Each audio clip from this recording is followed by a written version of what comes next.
Kamusta sa inyo? Okay, so ngayon po tayo po ay dalawang system unit. Okay, so meron din tayong setup ng ating server PC. So i-check natin yan may yung kanyang networking and then flash drive or USB flash drive na gamitin. And then siyempre yung ating paglalagyan or nilalagyan ng ating mga files or yung ating mga ISO image. So meron tayong hard disk drive. Okay, so yun. So, yan ang gagamitin natin. And then yung ating computer. And then meron din tayo dito. Okay, ito no, yung ating WAP. Okay, wireless access point. And then yung ating router. Yan, isa-isay natin yung router natin. Router sa WAP. Ito yung guide sa mga pre-assessment. At kaya hindi siya pre-assessment natin. Ano po? National Competency Assessment. So, sana makatulong ito, lalo na sa mga nahihirapan. Start tayo.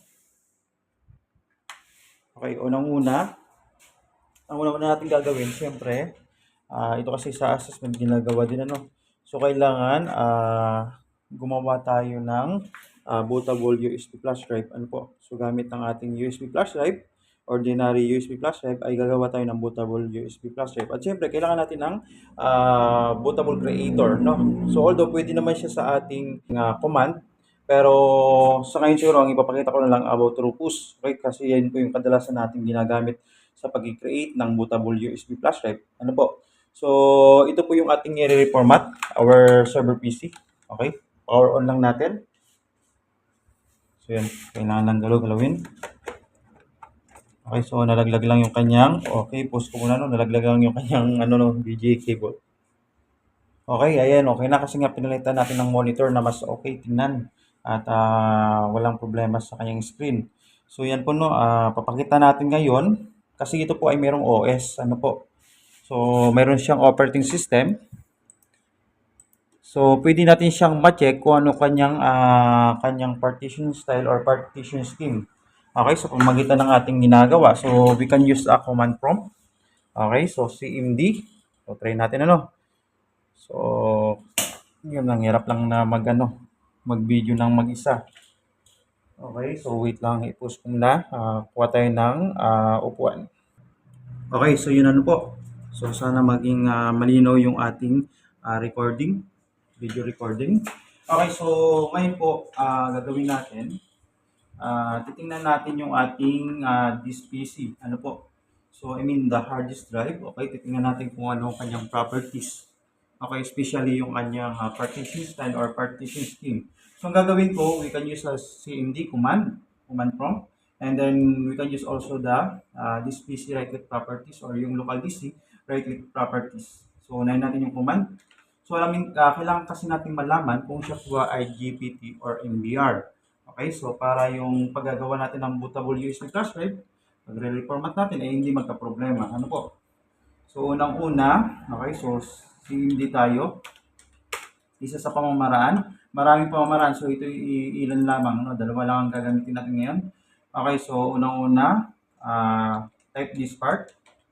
So pagka-type po ng una natin ginawa, Windows plus R, okay, so naka-run po tayo. So pwede may search run. Ganyan din po lalabas ano po. And then type cmd. Okay, pag type ng cmd, ang next natin gagawin, ayan po. So, this part. Type this part. Yan, this part tayo. Or this partition. Then enter. So, yun no. So, nakita sa screen natin. So, ganyan po ang lalabas.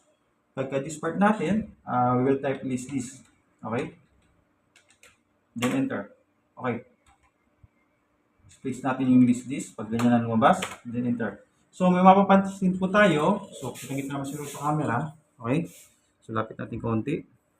Ano?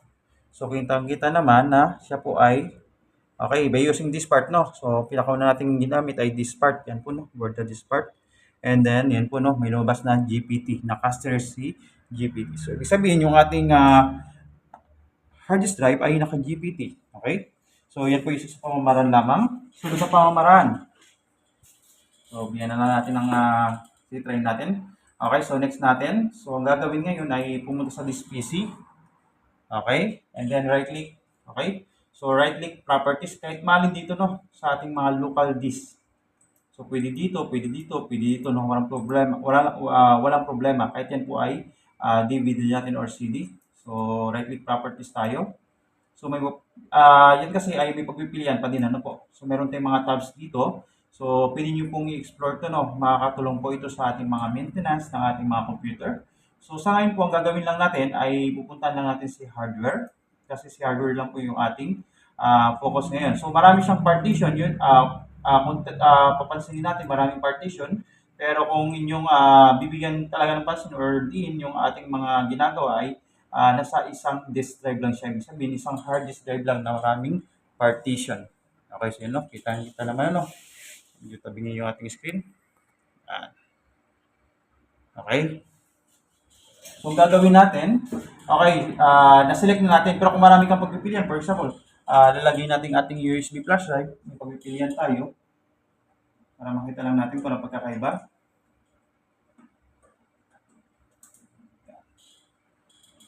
So, kapag kanyang ano, no, yan po, no, may lumabas, nadagdagan ang letter G. Okay?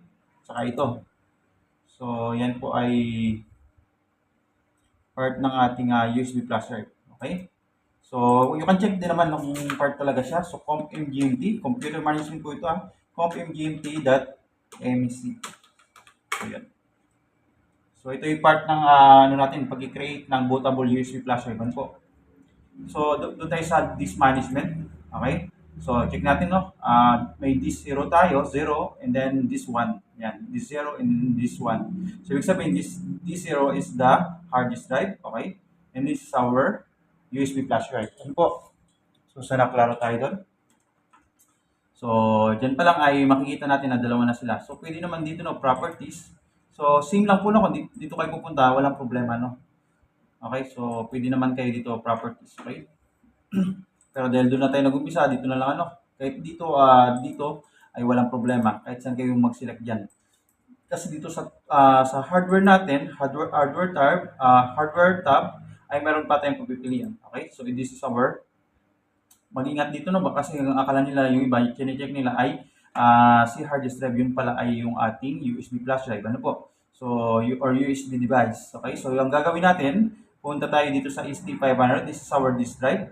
And then, pagka-select na yan, just click properties. So, check ko lang ano kung nakikita. So, yun, no, properties. And then, pagka-properties, meron tayong makikitang volumes tab. Okay?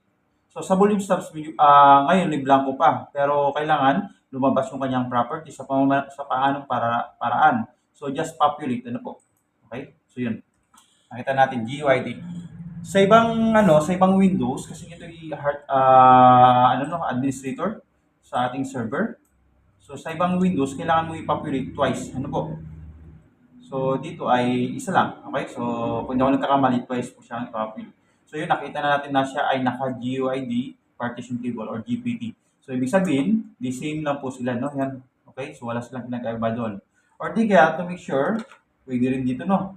So ano pa? Try natin.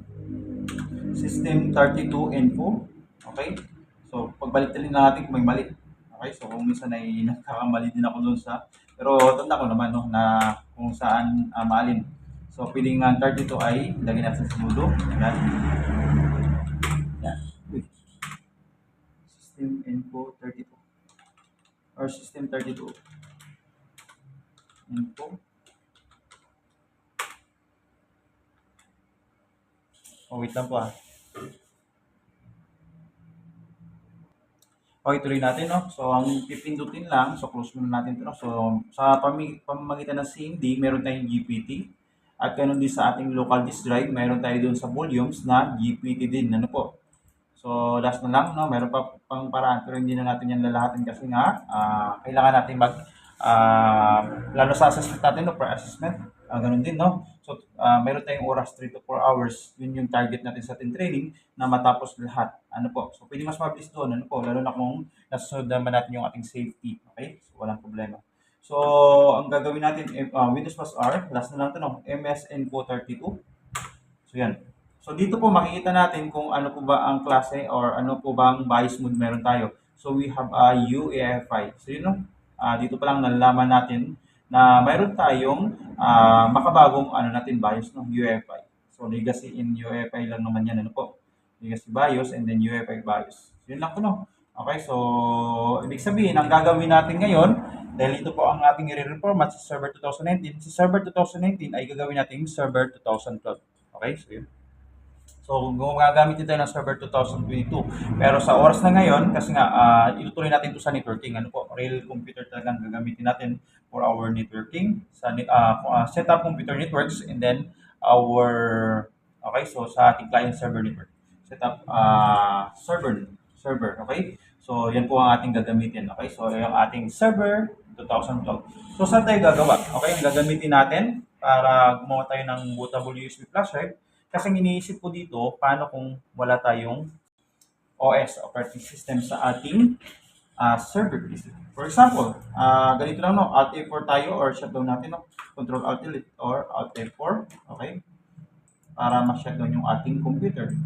Okay, ganyan lang pong pipiliin, no? Shutdown. So, check ko lang, no, kung nag-play. Okay, so ang gagawin, okay lang po tayo. Shutdown natin. Okay, paano kung wala siyang operating system? Kasi pag walang operating system, hindi po siya tutuloy doon sa desktop screen. Ano po, hindi tayo makakagawa ng mga ginawa natin. So, may iba pang paraan, hindi lang naman yan, no? Maraming paraan. Pero ito ay isa sa mga pamamaraan lang natin. Okay, so titingnan natin yung kanyang BIOS. Ano po? So, sa BIOS mo tayo, pwedeng F2. Okay, so depende sa computer. Sa ating kasi ay gigabyte to, no? Yan. F2 tayo or delete. Okay, so yan po. So depende kasi yan sa computer. So dito po ay meron tayo, kung pasin nyo, makabago na yung ating ano, no? And then, yan, no? Napansin na UEFI tayo. So ibig sabihin pala, pwede na kahit na wag na tayong gumawa ng bootable USB flash drive, no po? Kasi may UEFI SanDisk na tayo, no? So, tingnan na lang natin kung ano po yan kasi baka yan po ay Windows 10, ano po. Kasi dapat ito yung server. Okay, so yan po yung ating magiging ano, no, maging BIOS. So siguro i-set up na natin yung BIOS natin dito, no, para tayo tuloy-tuloy mamaya. So ang gagawin ko, so paano kung ganito lang kasi yung screen ang lumalabas, no? So ito yung maging basehan mo kung siya po ba ay UEFI or ano, no, yung ating legacy. So yung ating UEFI sa makabago, siyempre yan po ay mayroong mga security boot, okay? Or kailangan mong i-disable or enable yung security niya. So, sa pamamagitan ng advanced mode, okay? So, dito na lang tayo sa advanced mode. So, siguro kita naman ano, dito sa taas, bandang taas. So, ito no, meron tayong, okay, so ipapakita ko rin yung kabilang PC no, kasi magkaiba sila. Okay, so kung anong bahis doon. So, dito po, mayroon tayong pipiling boot tab. Yan no, yung boot tab tayo. And then, yan, tama naman kasi yung boot option natin number 1, siya yung priority. So, SanDisk yun. So, ibig sabihin, tama naman. Kung gusto nyo baguhin, pwede naman yan. Ano? So, select mo lang. And then, piliin mo dyan kung anong gusto mong save. Okay? Or priority. And then, syempre, yung ating boot of, security boot. Okay? So, itong first priority natin yung ating USB flash drive. Pero, double check lang natin baka kasi yan po ay hindi siya ano no Windows Server 2012. Okay, check natin mamaya. And then meron tayong makikita ditong secure boot. So patunay na ito po ay UEFI. Ano po? So piliin lang natin si UEFI. Si secure boot. Nung piliin lang natin secure boot, enter lang po tayo. And then disable po natin itong secure boot, no, enter lang po tayo. Okay? Tapos disabled lang po. Ano po? Kasi tayo po mag-i-install, ano po? So next natin. So, na-disable na natin si secure boot. And then, make sure yung kanyang mga I/O or yung mga USB port ay naka-enable. So, saan natin pupuntahan? Pupunta natin sa I/O ports. So, depende po yan sa BIOS po. No? Ang BIOS kasi natin dito ay gigabyte. So, depende po yan. Ano po? So, BIOS ito ng gigabyte. Ano po? So, yan po. No? Kung gusto niyo, pwede niyo naman i-check yung system information niya. No? Para malaman mo kung anong BIOS version niya, okay? Kung anong model name nito, ng gigabyte na ito. So, yun. Tapos, 12 generation siya, no? Okay, 12 generation na. And then, 8 gigabyte yung kanyang, yung kanyang RAM or memory card. Okay, so, punta na lang tayo doon, no? Dahil alam naman natin na ito yung kanyang maging setup sa I/O ports. Okay, so, ito yung nasa settings. And then, enter lang po tayo. Tapos, ito po yung ginagawa lang natin, lalo na kung nagkakaproblema tayo no, sa pag-install. Pero kung wala namang problema, pwede na doon dumiretso sa ating boot menu or boot option. Ano po? So, USB configuration lang tayo kasi ito yung ating priority. And then yun, enable nyo lang yan. Ano po? USB mass storage. Okay, storage driver support. So, alos okay naman, no? Siguro naman ay hindi tayo magkakaproblema. Enter lang natin to. So, yung tama naman, enable natin si SanDisk. So, wala natin babagong yan. Okay? So, ganyan lang setup, no? Okay, so siguro okay na yan. Mag-error naman kasi yan kapag may problema. So, ang gagawin ko, i-save ko na lang. Ano po? Pwedeng F10 or di ka save and exit. Okay? So, F10 lang po akin. So, kadalasan F10 kasi yan pag-save, no? Just, yes. Okay? Save configuration and exit. So, save lang po. Yes lang. So, yan. So, ngayon, okay? So, tingnan din natin kung anong laman ng ano. Okay? F9 or F10 or F12. Yun. F12. Control Alt Delete. Nagkamali ako ng pindot. Okay?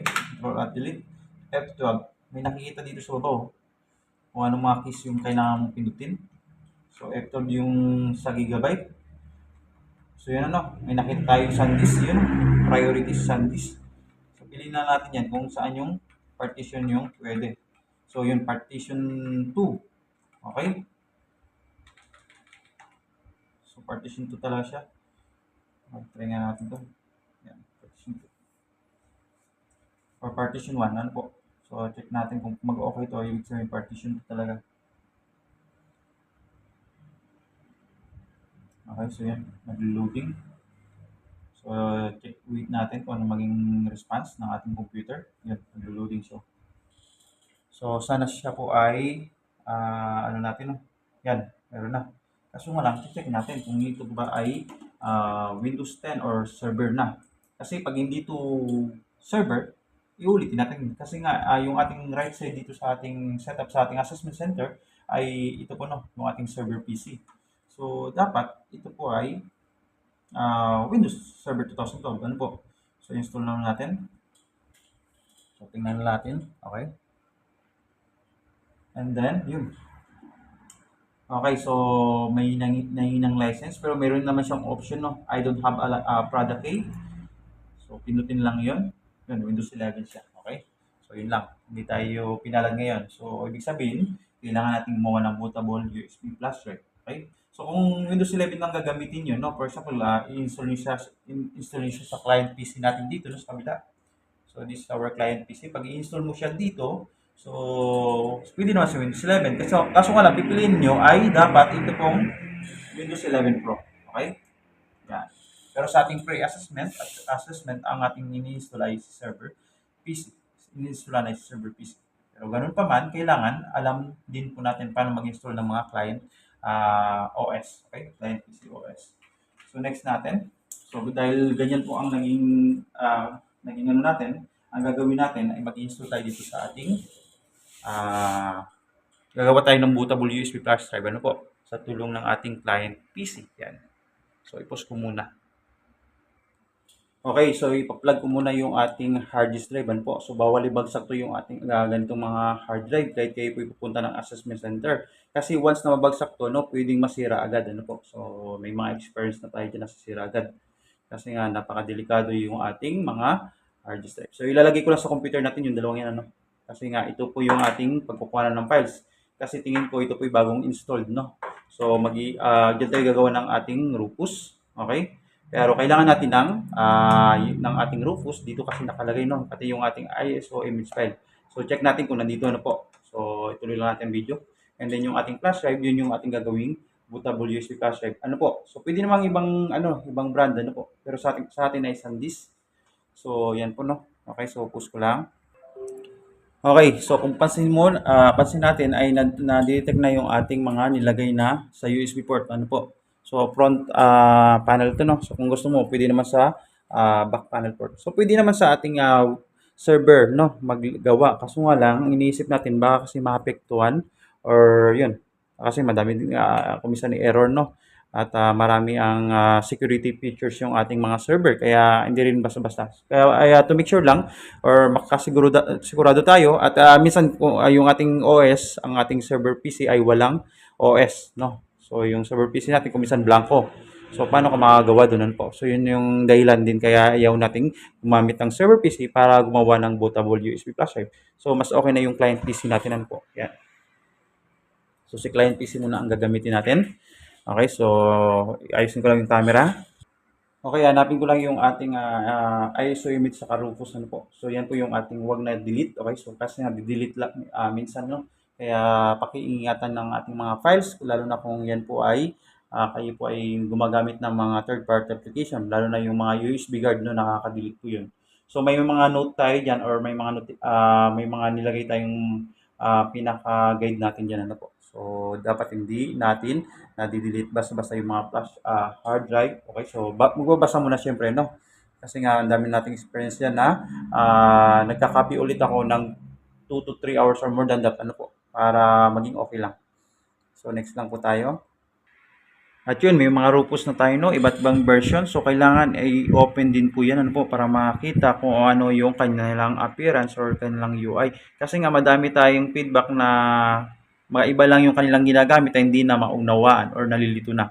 So, make sure na na-practice natin yan, no? Yung mga iba't ibang version ng ating Rufus or ma-open man lang kung paano sila gamitin or matry man lang kung paano sila gamitin. So, yan po, nagkakopy tayo ng ISO image file. So, yun, balikan lang natin. So mamaya papakita ko din kung ano ang kanyang mga setup dito sa ating client PC, no? Kasi magkaiba tong computer. Ito po ay HP type ano po. So HP type siya, yung brand niya. So yun ay gigabyte.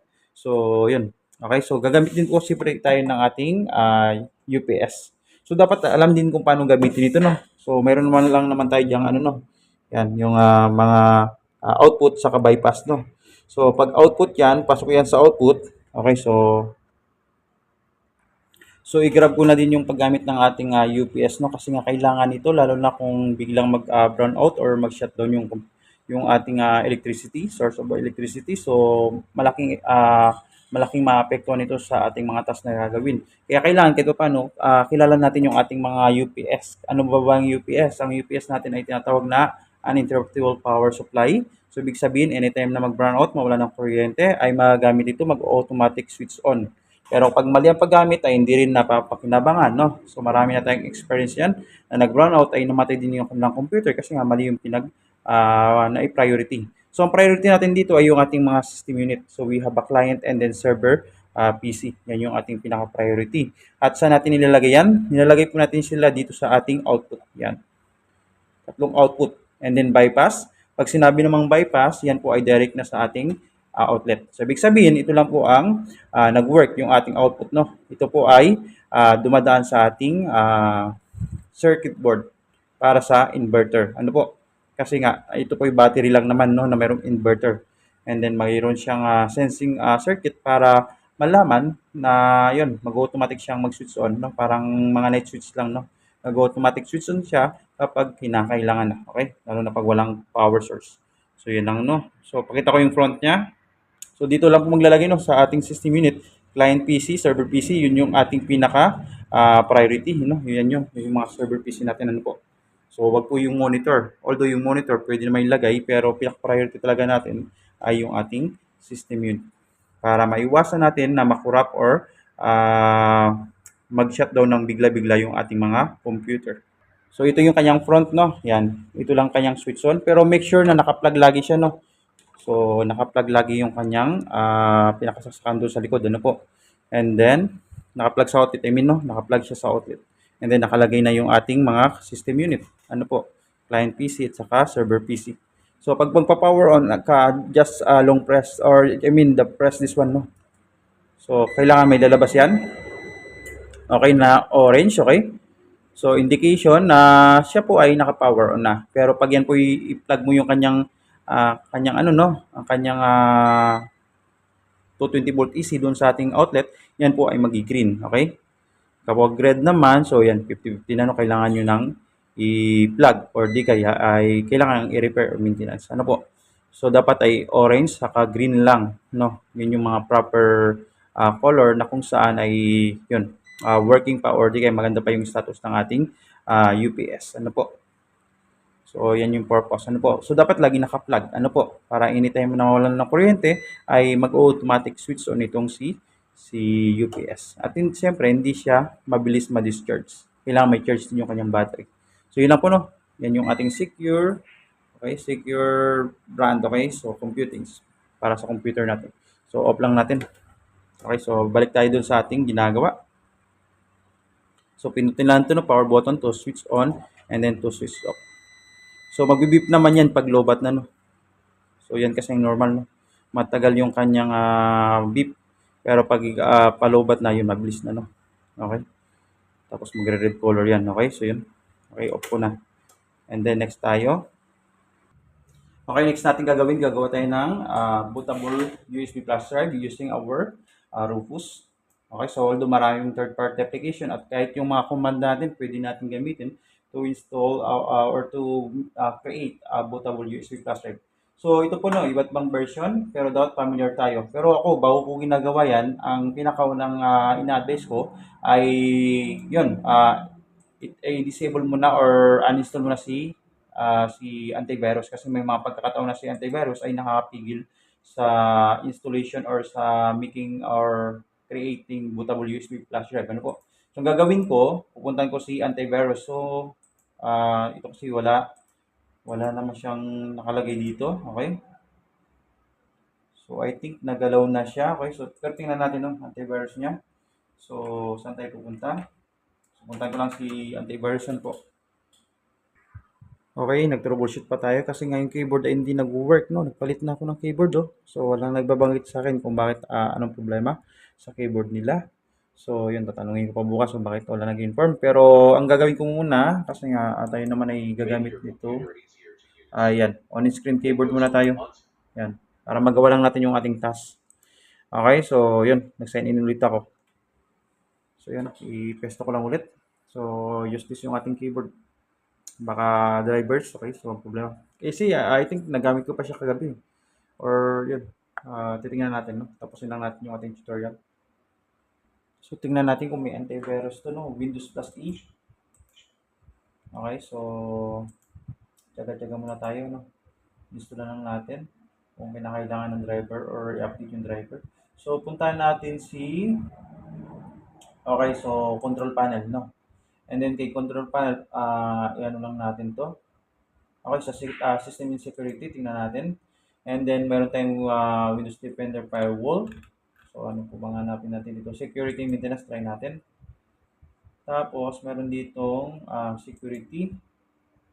Okay, so, check lang natin na yung pangkalahatang settings. Okay, all small icons tayo.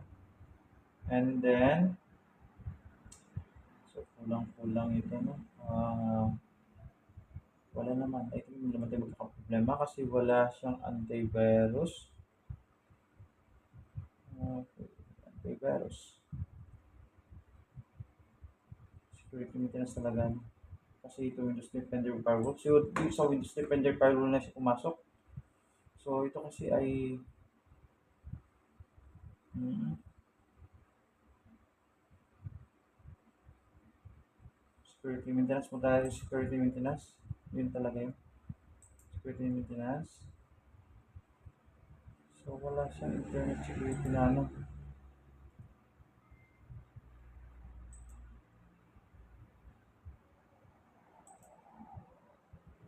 Change settings tayo. So, wala naman.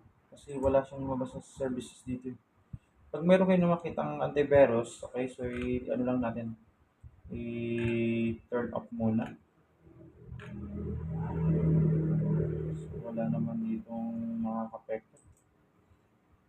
Okay, pag okay naman, i-run na natin ito kung virtual, wala naman antivirus na sa tingin natin na hindi naman makaka-apekto or maapektuhan yung ating paggagawa ng bootable USB flash drive ay gawin na natin ano po. So, ang gagawin ko, pakita ko muna ito no, yung pagkakaiba. Ito yung 2.9, ano po. So, use lang. Okay, wait, nagkamali tayo. So, click ko lang ulit ano. So, click ko lang. Another Rufus application. Okay, ano nga natin, task manager tayo. May Rufus na daw na nag-work.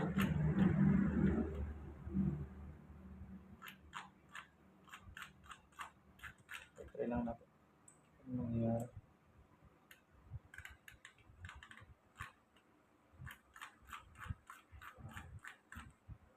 Wala naman. Okay, so try nga natin run as administrator. Okay, so yan no. Nag-run as administrator na lang para priority. So yan no, ang ating 16 GB. Okay. So ganito kasi ang itsura ng ating Rufus kapag mga 2.8 or 2.9. So yan no, na-detect yung ating USB flash drive hindi naka-GPT, may pagpipilian ka MBR or GPT. Okay, so sa atin, for example, GPT naman, dito na tayo pumipili no. So sa atin mamaya, GPT yung pipili natin kasi ito po yung akma sa kanya, GPT or UEFI. And then MBR, yung, may MBR type partition scheme for BIOS or UEFI. So pwede siyang yun nga, sa lagi kong sabi, pwede siya sa legacy BIOS or sa UEFI. May mga MBR na, ang MBR natin gano'n, no? May MBR naman na dito ay mayroon tayong pagpipilian, MBR partition for UEFI. So, yun, focus lang siya kay UEFI. So, siyempre, sa AFMA tayo, dahil yun po ay naka-GPT, yung ating server PC. So, ang gagamitin natin ay, yan, yung ating UEFI. Yan po yung sa 2.8, 2.9. Ano po? Paano naman kung 3.5? So, yun, wait lang. Run ko lang ulit. Nakalimutan na ako. So, ito po no, yung ISO image file, no, dito tayo maglalagay. Okay? So, yung mga nakakalimut kasi dito, no, mag-iba lang yung appearance or mag-iba lang yung UI. Kumisa nalilito na agad. So, dito lang po tayo mag-click, no. Tapos hanapin mo yung installer na yun. Ano po? So, hindi po yan ang gagamitin natin, ano po. Pero, you can compare and then try na din, ano po, kung ano po ba ang kanilang pagkakaiba or sa mas mabilis.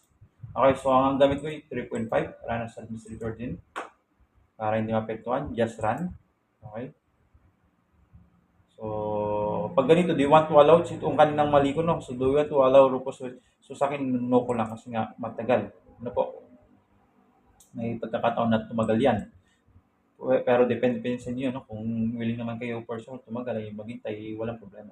So, ito, no? Ganito lang itsura ng 3.5 natin. So, ang gagawin ko, select ko muna si ISO. So, yun, sa desktop tayo. Ito po ang ating gagamitin. So, make sure yung kanyang ano, ay 4435832 kasi nga pag magkamali tayo dito, pwedeng magkaroon ng password, no? Manghingi ng password. So, try nga lang natin to kung mag-okay. And then yan, no?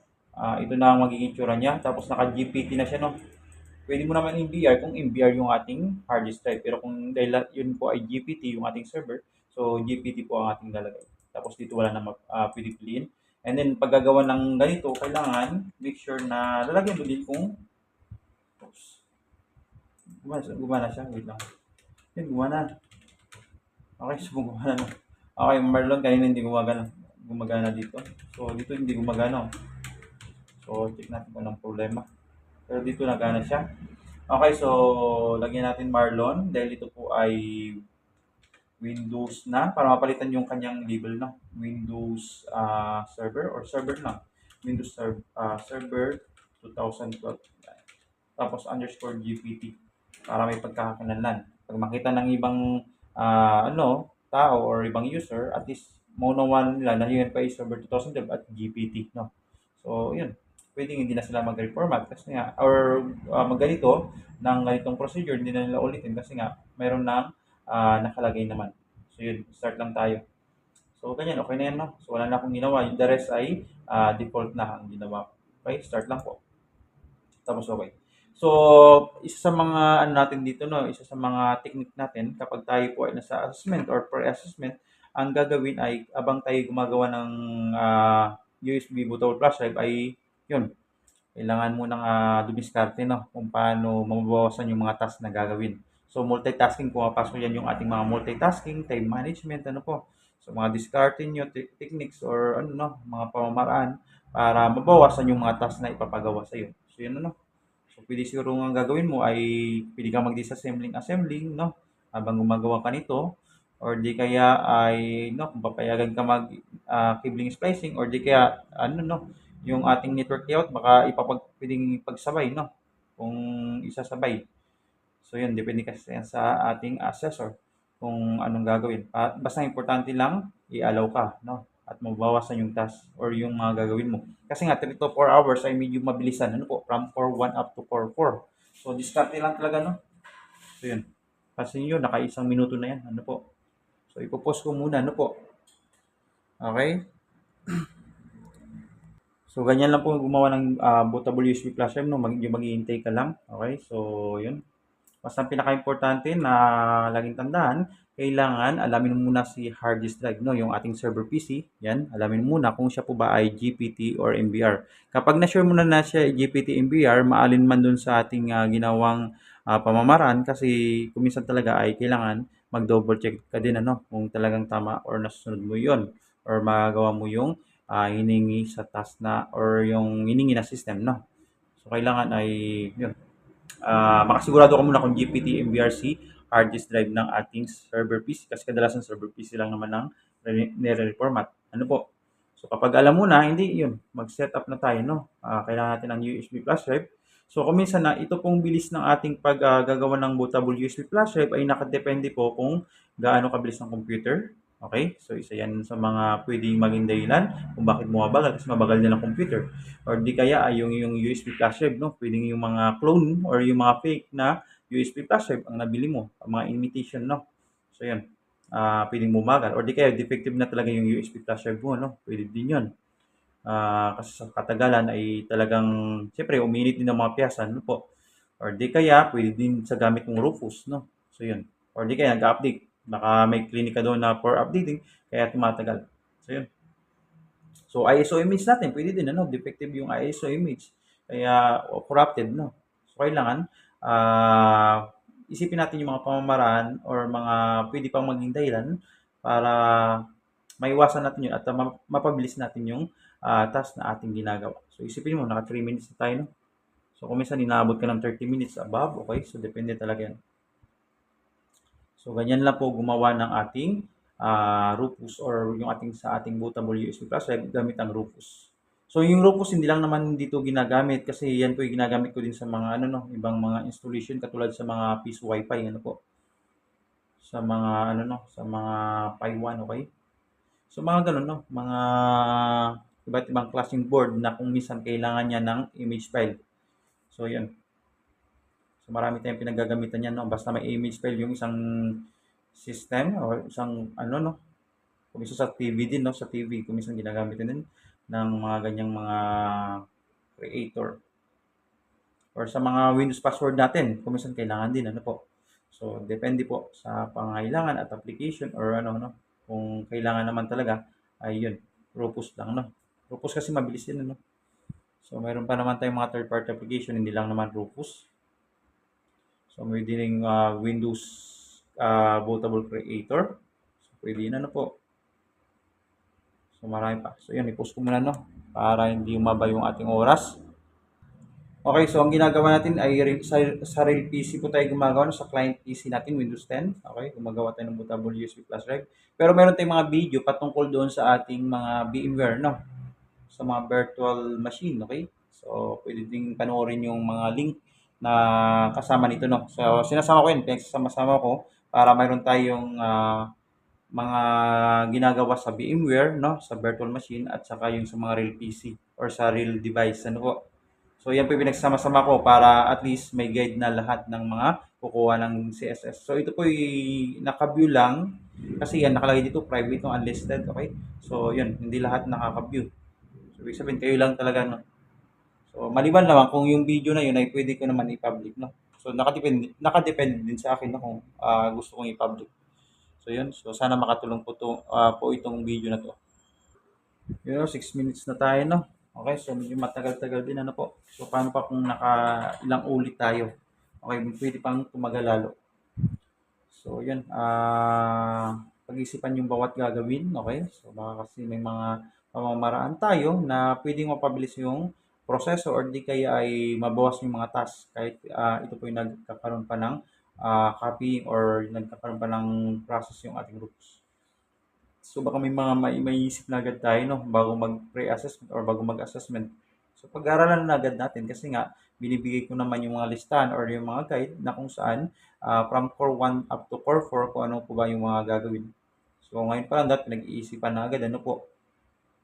So may papakita ko yung kung anong mga i-adjust natin diyan, no, sa ating for example, ito ang i-reformat mo, ito ang i-install mo ng bagong Windows client or yung ating Windows 10 or Windows 11. So yun, papakita ko kung paano i-set up itong si BIOS niya, no.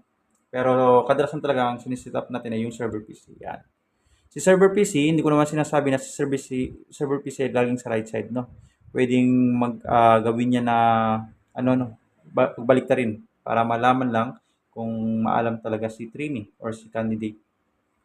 So yan. Sa atin, ang standard natin ay si client ay nasa left side and then si server PC natin ay nasa right side. Okay, so yun lang. So yun know, 9:41 na tayo. So kung maalam ka lang sa oras mo, kung paano mo siya i-manage, for sure sa 9 minutes na yan or 10 minutes na yan, marami na tayong nagawa, no? So tanong lang sa assessor kung ano pa ang pwedeng gawin para hindi masayang yung oras sa kahantay. Ano po? So time is gold pagdating sa ating assessment or pre-assessment. So yun, paalala ko lang muli, no, basta kayo po bago kayo gumawa ng bootable USB flash drive, kailangan make sure na alam mo muna yung properties ng ating server PC, yung kanyang hard disk drive, no? Kung siya po ba ay GPT or NVR. Kapag alam na, yun, gumawa na kay Rufus, no? Piliin din kung ano yung fit doon. Kung yan po ay GPT yung hard disk drive, kailangan ang gagawin po din po ay GPT, no? Na bootable USB flash drive. So yun po, no, nakakailang minute na tayo, 11 minutes na.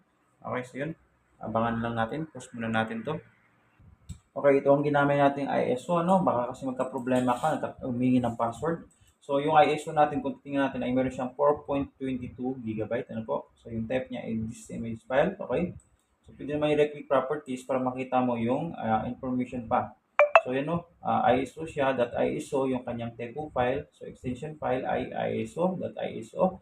And then, yun, no? Okay, so 4.22 gigabyte.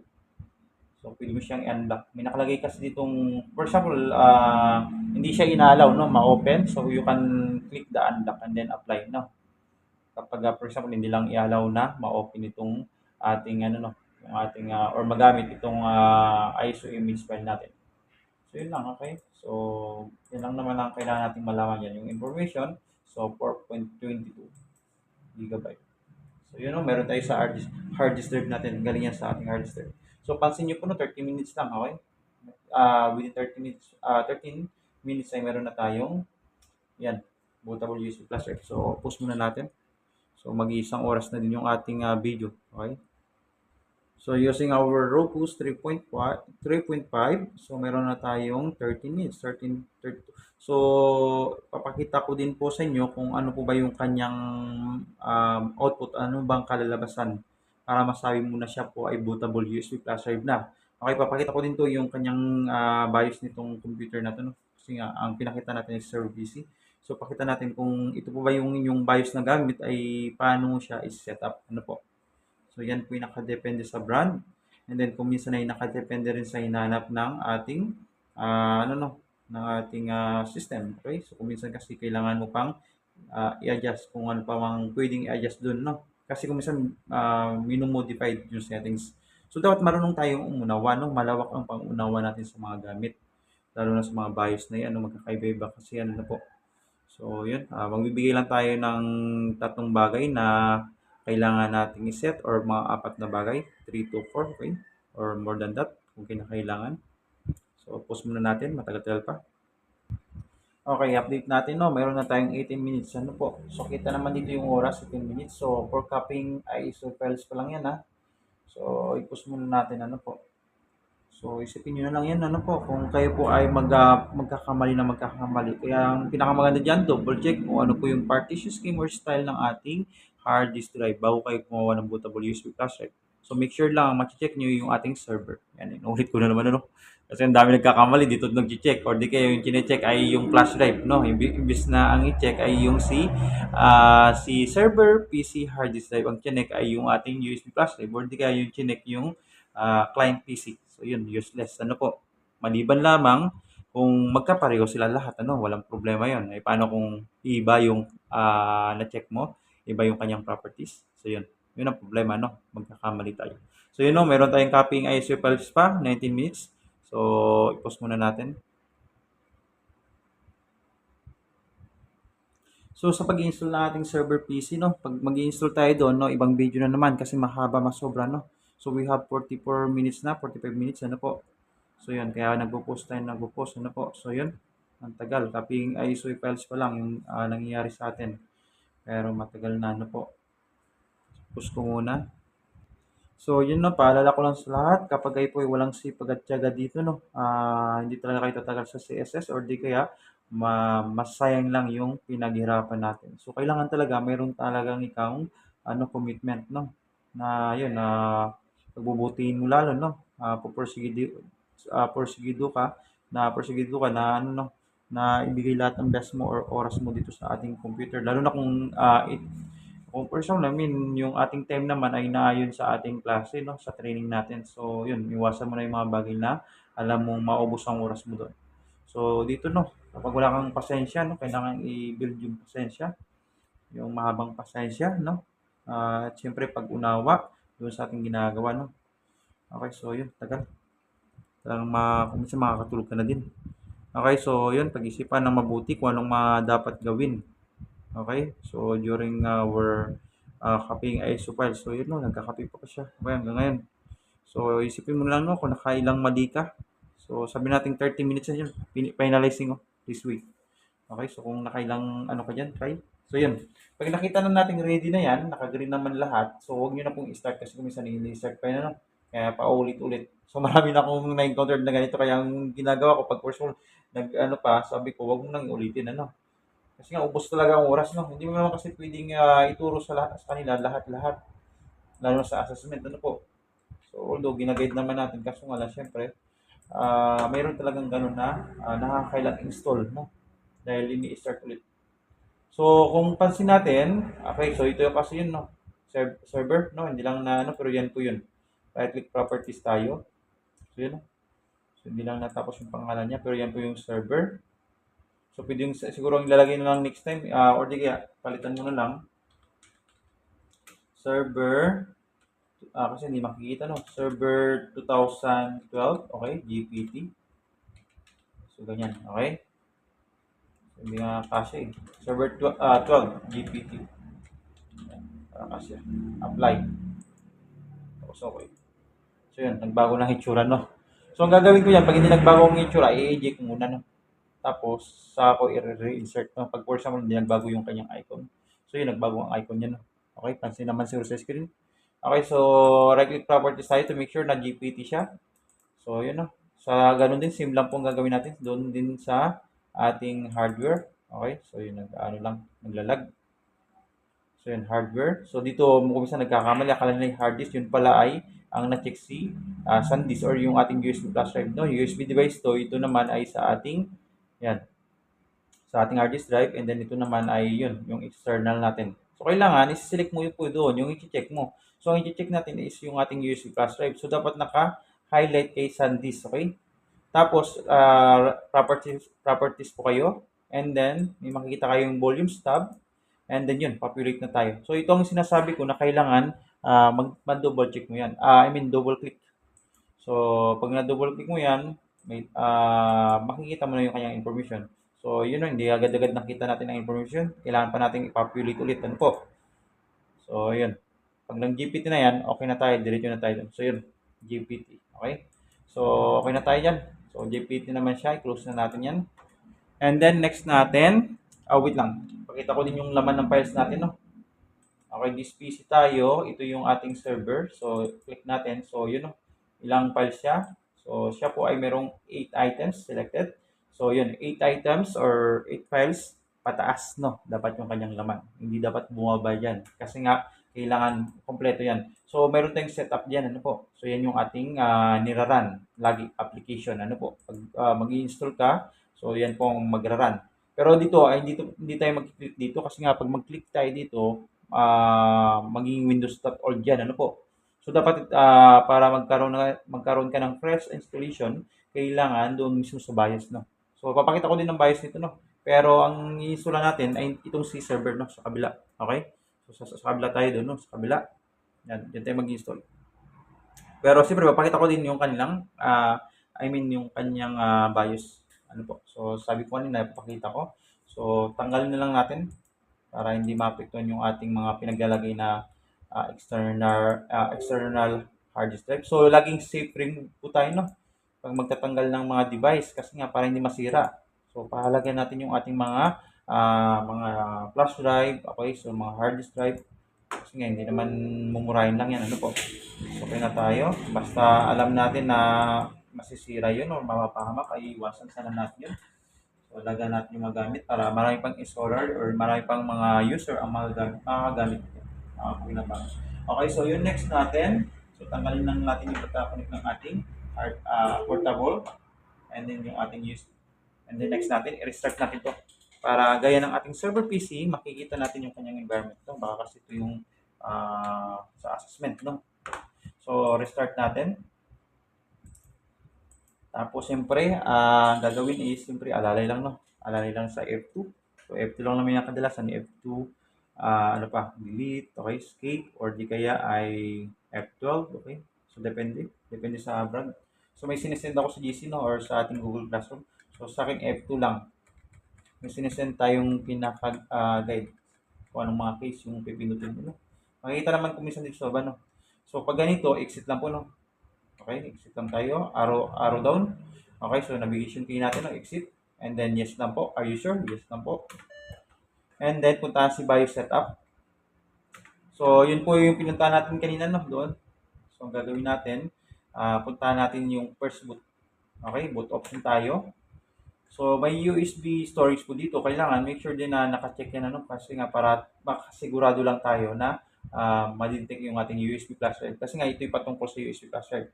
Pero pag ikaw po, ito kasi client PC to, dapat ang install mo dito yung Windows 10 or Windows 11. So ito po yung pinapakita ko lang para may guide, no? Paano kung ito ang inyong server, no? Paano na kung ganyan ang server nyo? So dapat alam mo din. And then kapag okay na, so yun. So anong gagawin? Hanapin ito, no? So tayo po yung naka-UEFI kasi nga GPT. So yan, select mo lang po yung USB. Kapag walang mouse, so select mo lang USB, no? Pwedeng keyboard. Then enter lang po. Yan. Tapos ang gagawin mo, yung iba kasi F5, F6, no? So lalo na sa mga old type nating BIOS. So dito ay enter lang tapos navigation guide, no? Yan. Ganun lang po ang gagawin, no? Sa ating keyboard, arrow up, arrow down lang. Pagka-enter po yan, ano? Pagka-enter mo, arrow up, arrow down lang.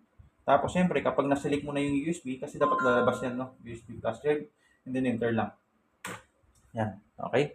So, ibig sabihin, first boot na, priority na si USB flash drive. Kasi ang ginagawa natin dito, para madetect yung ating USB flash drive, kailangan priority siya, no? Tapos, kapag okay na, i-say nyo lang po, no? Escape lang. And then, back mo lang din ulit. Arrow back. And then, puntahan mo si So, sa boot option, okay na tayo. Kahit double check din, no? Pero nga lang po, okay na tayo. So, yun. Okay na, no? Pero pag legacy, dito ka pa naka-check, no? Pag legacy, mga all type. So, dyan ka naka-check. So, MBR po yan, no? MBR yung kanyang partition style ng ating hard disk kapag legacy. So, sa atin po ay, dahil tayo po ay naka-GPT, so dito po tayo lalagay sa UEFI. Then, back lang natin. So, next natin, okay na tayo sa boot option, secure boot. Okay? So, sa secure boot, mayroon tayong ganyang option. So, pwede namang ganyan. Pero pag, for example, ay talagang hindi madetect ang yung USB flash drive, hindi, disable mo lang din parehas. Okay? So, i-disable mo na lang parehas, di kasi support. Pero sa atin kasi walang naging problema. Kahit naka-enable yan, ano? Walang naging problema. Si secure boot, laging mo siyang i-disable, no? Yun lang kasi pinaka-important yan. Anong ibig sabihin kapag naka-enable si secure boot? Ibig sabihin, hindi i-allow ni system na palitan yung kanyang operating system. Okay? Or hindi papalitan ng ating BIOS na palitan yung kanyang operating system. Kaya ang kailangan, ito po ay naka-disable, no? So, si legacy kahit naka-enable, walang problema sa atin, ano? Pero kung kinakailangan talaga, hindi, disable nyo. Okay? Tatlo lang naman ang kanyang option, okay? I-disable mo lang. So, depende po yan sa BIOS ng ating computer. So, yan, HP po tayo, okay? Okay, so yun. Ang pinaka-importante dito, si secure boot ay naka-disable. So, sa akin naka-disable, pero ang gagawin ko, enable ko na lang si legacy. Okay? Kasi hindi naman tayo apektado niya, no? Legacy, enable, and then secure boot, disable. So, check lang din po dito, no? Baka may mga pagbabago or na-modified ng isang, ano, no? So, check lang kung maalam ka mag-check. So, next natin, so, mayroon na tayong first boot, USB flash drive, and then secure boot natin ay si disable si secure boot. Ano po? And then next natin, system option, check mo din. Ito po ay pang virtual machine, no? Pag ang virtual machine nyo nagluloko, so ano ko lang to, no? Idamay ko na din. Pag ang virtual machine mo nagluloko, ito po ang inyong i-check, okay? Yung mga SBM na yan. So, depende po yan kung AMD or Intel. Ano po? So, yun, next pa tayo. So, ito no. So, napantatlo na ito. So, port option, kailangan all USB devices are enabled, no? So, yun. So, allow all USB dapat ang nakalagay, no? So, depende sa setup ng ating mga computer. So, yan po. Rear USB port, naka-check. Si front USB port. So, yun. Dapat ay mag-check nyo din yan, ano? Okay, so auto. So, dapat ganyan na ganyan yung magiging setup kung ganito po ang inyong computer. Kasi walang problema to, no? Na-installan to kasi kanina ng umaga, no? So, ganyan na ganyan po. Okay, so yun. So, yun lang, no? At least may idea na tayo, okay? Pag pupunta naman sa, ano, sa kanyang bootmin option, so pwedeng F9 kasi depende sa computer, F9, F12. So, dito I think F9. Ito ay ginagawa natin para to, yun, return bootmin, no? To make sure lang na ma-select mo yung USB flash drive, no? Para mabilis siya ma-detect. So, F9. Para doon ka na agad pumunta sa USB. Kasi dito wala pang USB, no? Wala pa kasi tayong naka-insert na USB. Pero once na may USB po yan, magkakaroon yan ng UEFI, SanDisk, or di kaya kung anong USB ang nandyan, ano po? Kung anong brand. Okay? So, yun. Kapag okay na, just enter. So, yun. Papasok na yan, ano? Lalo na kung hindi naman corrupted ang iyong, kung tama naman ang settings dito, ng BIOS, hindi corrupted ang iyong ginawang USB bootable flash drive. So, yun. Mag-work na yan, no? Tapos, pag makita kayong press any key, kasi may mga Windows natin, tayo na mayroong press any key. So, i-select mo lang. Kaya babantayan mo yan, dapat, no? Lalo na sa unang part niya, no? So, babantayan mo siya. Okay, so yun lang. Okay, so next natin mamaya, video natin ay patungkol sa pag-i-install ng ating server 2012. Okay, may bootable USB flash drive na tayo gamit yung ating SanDisk. Okay, so gamit ito, i-format natin yan mamaya. No? Gagawin nating bago, okay? So yun lang. Okay, thank you.